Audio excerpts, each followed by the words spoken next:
Jalousie de Catherine Andrieux. Il y a en moi quelque chose qui ne se contente pas d'être aimé, quelque chose qui réclame davantage, sans toujours savoir le dire autrement que par une tension, une crispation, presque invisible, une inquiétude qui revient même quand tout va bien. Je ne veux pas seulement l'amour, je veux en être sûr. Sûr que je ne peux pas être déplacé, sûr que je ne peux pas être remplacé.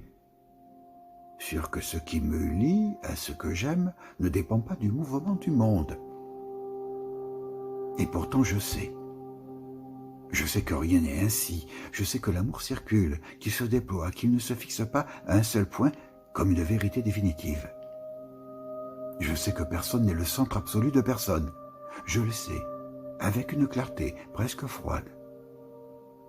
Mais il y a en moi une autre connaissance plus ancienne, qui ne pense pas, qui tremble.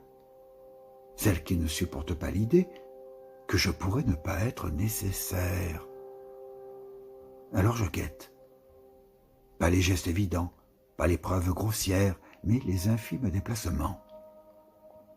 Un regard un peu moins longtemps posé, une présence un peu moins tournée vers moi, une intensité qui à peine se redistribue. Et cela suffit. Cela suffit à créer en moi un léger déséquilibre, comme si le sol se déplaçait de quelques millimètres sous mes pieds. Rien ne s'effondre, tout tient encore, mais je sens que cela pourrait ne plus tenir. Alors quelque chose en moi se resserre. Je ne réclame pas, je ne dis rien, mais je me tiens au bord de cette ligne invisible où l'amour cesse d'être une évidence pour devenir une question. Et cette question n'a jamais vraiment changé. Est-ce que je compte assez pour ne pas disparaître dans ce qui t'échappe? Je ne veux pas être la seule. Je ne suis pas injuste à ce point.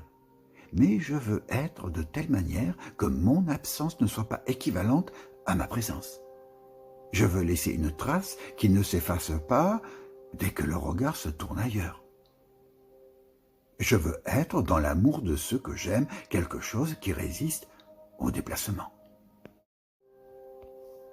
Et je sais que cette exigence est trop grande. Je sais qu'elle excède ce que les êtres peuvent se donner les uns aux autres. Je sais qu'elle relève d'un désir qui n'a pas de lieu réel, mais elle est là, comme une ligne de fond, comme une fidélité à une forme d'absolu que je n'ai jamais vraiment abandonnée. Alors j'essaie de desserrer, j'essaie de ne pas interpréter chaque variation comme une menace. J'essaie d'accepter que l'amour ne soit pas une fixité, mais un mouvement. J'essaie d'habiter ce mouvement sans m'y perdre. Mais il y a encore en moi cet enfant debout sur une rambarde face à la mer, qui ne regarde pas le paysage, mais le vide. Pas parce qu'elle veut tomber, parce qu'elle ne sait pas encore si elle tient, et peut-être que tout est là. Pas dans le fait d'être aimé, pas même dans le fait d'aimer, mais dans cette question qui ne se tait jamais complètement. Est-ce que j'existe assez pour que l'amour ne puisse pas me traverser sans me garder? Je vis avec cela. Avec cette manière d'aimer qui ne sait pas être légère, avec cette exigence que j'essaie de rendre plus douce, sans la trahir. Et parfois, il y a des moments où tout se calme, des moments très simples où je sens que je n'ai rien à prouver, rien à retenir, rien à surveiller, des moments où l'amour est là, sans que j'aie besoin de vérifier qu'il me contient encore, mais il ne dure pas, ou plutôt il passe.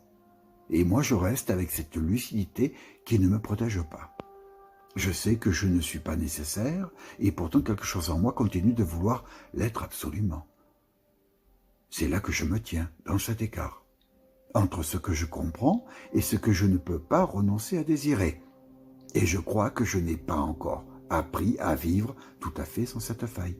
Peut-être que je n'apprendrai jamais, peut-être qu'il ne s'agit pas de la combler, mais seulement de tenir, exactement là où elle s'ouvre.